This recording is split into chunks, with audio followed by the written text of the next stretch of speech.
ประสบภัยกันนะในธรรมนั้นแล้วอันนี้เป็นผู้ประสบภัยซื้อปินนอมได้โอนคืนแล้วเด้อ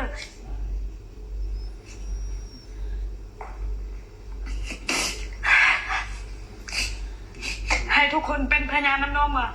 นอมได้ช่วยเหลืออัลโหลพรได้ยินแล้วได้รับเงินละบอโดยได้รับแล้ว ในมูลราคาเท่าได้200 ล้านกับ31 ล้านกับ440,042 บาทถูกบอกแม่นเงินที่เหลือ462,844,000กีบนี่น้อมได้หาร2คนในจำนวนโอนให้ข้าเจ้ามัน231,442,000กีบแล้วเงินตัวนี้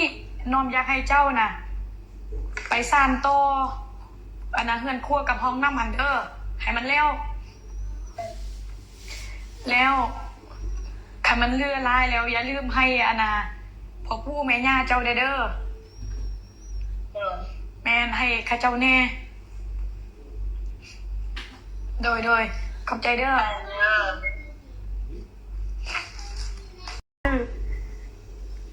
พรผู้ประสบภัยกันนะในธรรมนั้นแล้วอันนี้เป็นผู้ประสบภัยซื้อปิน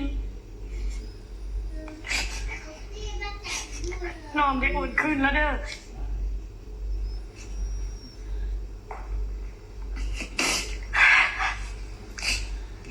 ให้ทุกคนเป็นพยานน้ำนอมว่านอม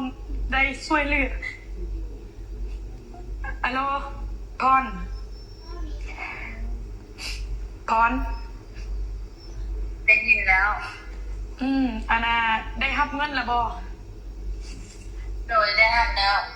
ในมูลราคาเท่าได้200 ล้านกับ31 ล้านกับ440,042 บาทถูกบอกแม่นเงินที่เหลือ462,844,000กีบนี่น้อมได้หาร2คนในจำนวนโอนให้ข้าเจ้ามัน231,442,000กีบ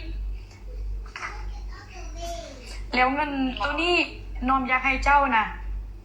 ไปสานโตเฮือนครัวกับห้องน้ำมันเด้อให้มันแล้วถ้ามันเลือลายแล้วอย่าลืมให้พ่อปู่แม่ย่าเจ้าเด้อแม่นให้ข้าเจ้าแน่โดยขอบใจเด้อ